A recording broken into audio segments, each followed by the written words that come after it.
Salam sejahtera, terima kasih karena bersama dengan saya di Nazilin Unity Channel. Kalau kemarin Datuk Seri Anwar Ibrahim mengumumkan berita paling gembira kepada rakyat Malaysia, khususnya kepada para penjawat awam dengan kenaikan gaji tertinggi dalam sejarah Malaysia, yang mana mendapat pelbagai liputan, pelbagai pendapat dan berbagai respon tindak balas daripada netizen dan penduduk rakyat Malaysia. Hari ini sekali lagi kerajaan umumkan satu lagi kejutan yang luar biasa yang pasti akan membuatkan walaun dan pembangkang khususnya Perikatan Nasional tak senang duduk, ditambah lagi dengan adanya pilihan raya kecil KKB Kuala Kubu Baharu yang sedang berjalan kempennya sekarang. Kalau mereka sibuk kata negara ini tak ke mana-mana, hala tujuannya salah dan sebagainya, itu kini tertutup dengan sendirinya dengan pengumuman hari ini sah. Microsoft umumkan pelaburan 10.5 bilion ringgit di Malaysia. Ini keajaibannya dan inilah kehebatannya negara kita sekarang.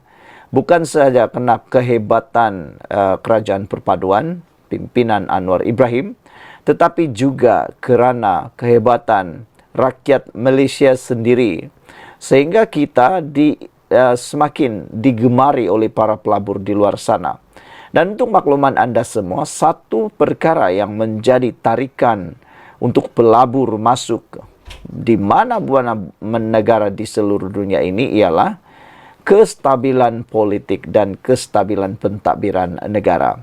Itulah yang membuktikan sekarang ini dengan masuknya pelaburan bernilai 10.5 bilion ini, membuktikan Malaysia sekarang di trek yang tepat. Malaysia sekarang mempunyai kestabilan politik yang hebat, kepimpinan yang hebat. Itu sebabnya kalau nak kata negara ini tak stabil, itu bohong. Kerana hanya negara yang stabil yang mahu menjadi dijadikan pusat pelaburan oleh mana-mana pihak. Jadi dengan pelaburan 10.5 bilion yang besar ini, membuktikan negara kita adalah negara yang stabil di bawah pimpinan kerajaan madani. Microsoft mengumumkan pelaburan berjumlah 10.5 bilion ringgit dalam tempoh 4 tahun akan datang. Perdana Menteri Datuk Seri Anwar Ibrahim berkata, jumlah ini adalah pelaburan terbesar pada satu-satu masa oleh Microsoft setelah bertapak selama 32 tahun di Malaysia. Terima kunjungan hormat pengerusi dan Ketua Pegawai Eksekutif Microsoft, Satya Nadella, serta delegasi di Putrajaya hari ini. Satya memaklumkan bahawa gergasi teknologi Microsoft bersetuju untuk menambah pelaburan berjumlah 10.5 bilion ringgit Malaysia dalam tempoh 4 tahun mendatang. Pelaburan ini meliputi pembangunan sistem dan infrastruktur awam, cloud system dan kecergasan buatan AI, pewujudan peluang kemahiran AI untuk tambahan 300,000 orang, penubuhan satu pusat kecemerlangan AI nasional, mempertingkat kemampuan keselamatan cyber negara dan menyokong pertumbuhan komuniti pembangun sistem di Malaysia, katanya dalam satu kenyataan. Anwar berkata Malaysia menyambut baik keputusan pelaburan ini yang membuktikan keyakinan mereka kepada asas ekonomi negara yang kukuh, dasar-dasar yang jelas dan terarah, selain mesra pelanggan dan kestabilan politik. Katanya pelaburan ini selari dan akan menjadi pendukung utama kepada fokus kerajaan dan membangunkan kapasiti AI dalam negara. Usai kunjungan hormat, saya dan Satya kemudiannya menghadiri forum kepimpinan AI nasional. Kami sempat berdialog terkait perkara yang menyentuh hal teknologi yakni AI dan perancangan kerajaan bagi mempersiapkan negara dengan arus perubahan ini. Semoga kerjasama Malaysia dan Microsoft ini dapat membawa manfaat yang cukup besar kepada negara dan rakyat keseluruhan, kata Anwar lagi. Sekian dulu untuk kali ini. Jangan lupa tinggalkan komen anda, tekan butang subscribe.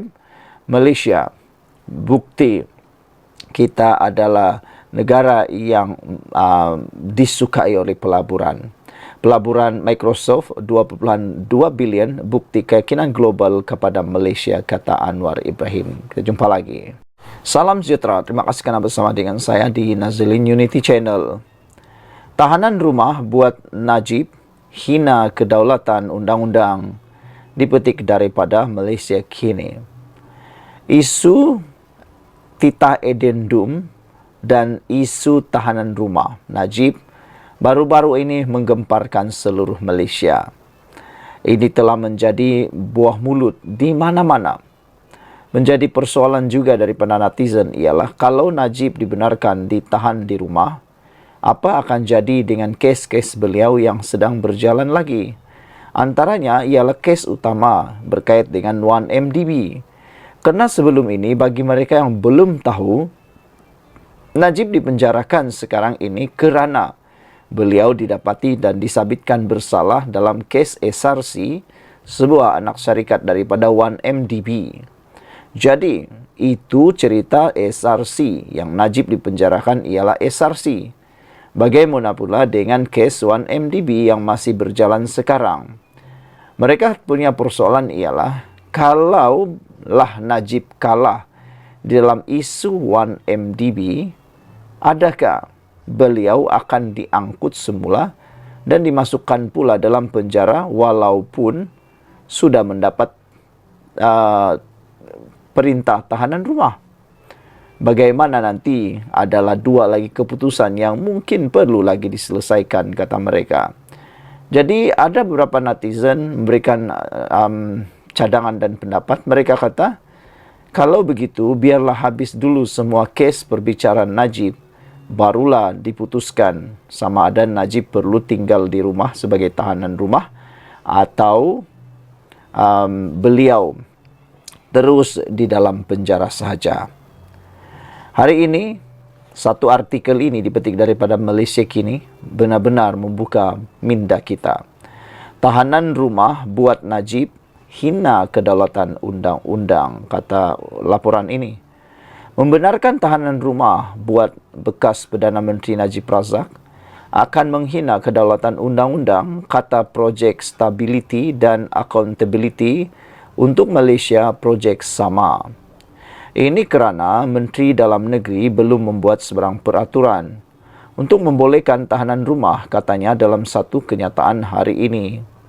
Jelasnya, Seksyen 43 Akta Penjara 1995 membenarkan mana-mana banduan dibebaskan atas lesen tertakluk kepada mana-mana peraturan yang dibuat oleh menteri.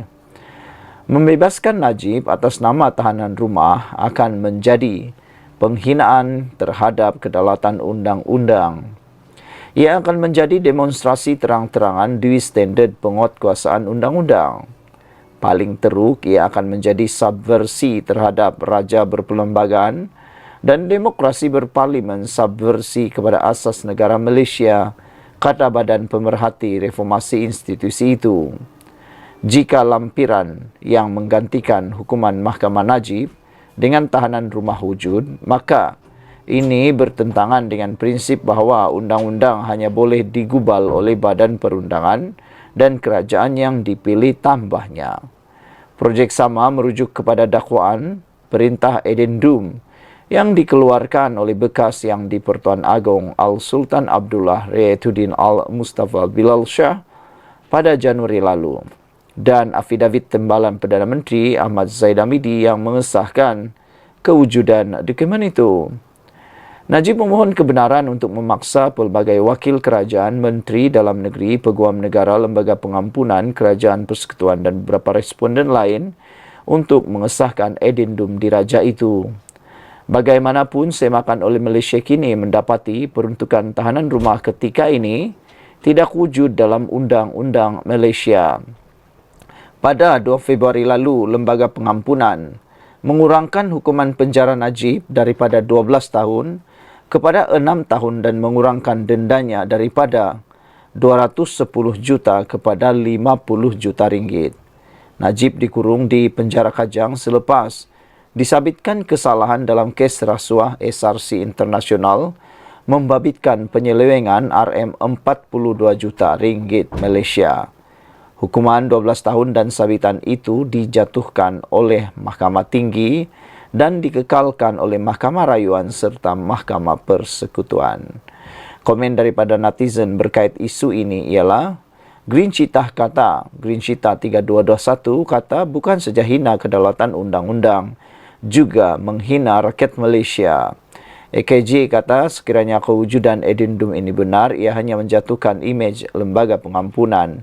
Ini menunjukkan, kata beliau, lembaga pengampunan yang terdiri daripada pejabat peguam dan menteri, khususnya Menteri KDN juga dalam keadaan sedar sengaja membelakangi perlembagaan negara. Sekian dulu untuk kali ini, ikuti terus ulasan selepas ini. Salam sejahtera, terima kasih kerana bersama dengan saya di Nazilin Unity Channel.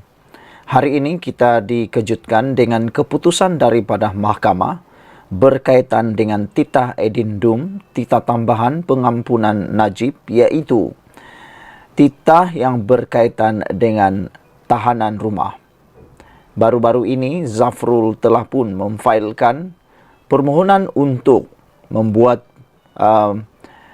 pengubahan ataupun membuat pembetulan terhadap fakta yang disampaikan oleh Zahid.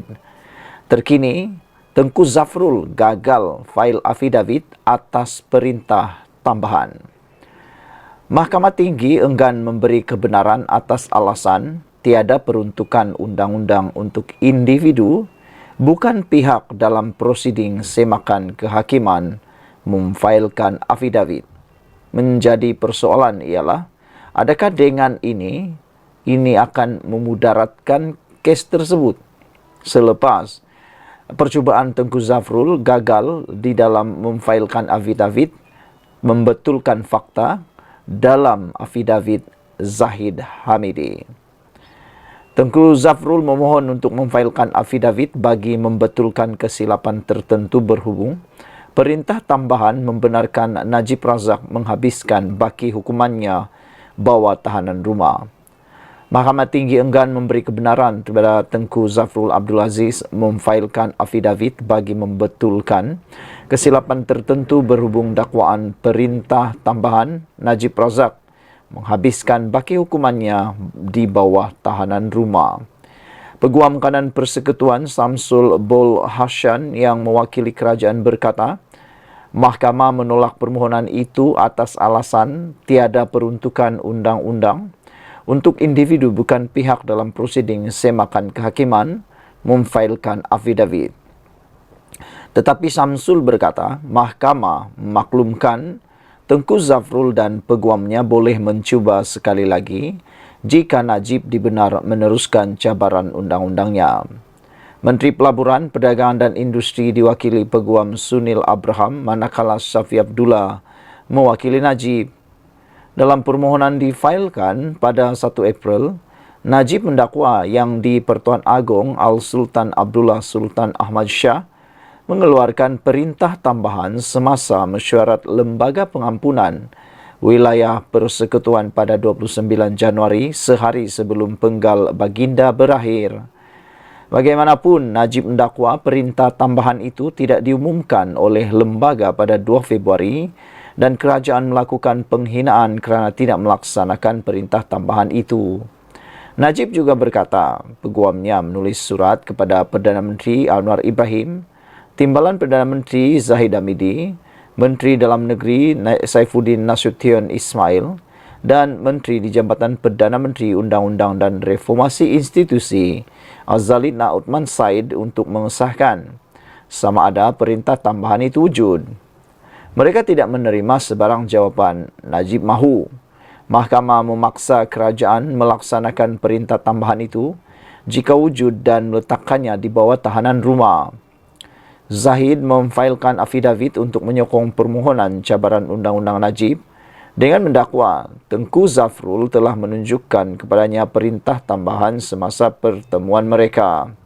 Beliau menunjukkan kepada saya salinan perintah tambahan tersebut pada telefonnya yang diambil daripada salinan asal ditunjukkan kepadanya oleh Sultan Abdullah, katanya lagi.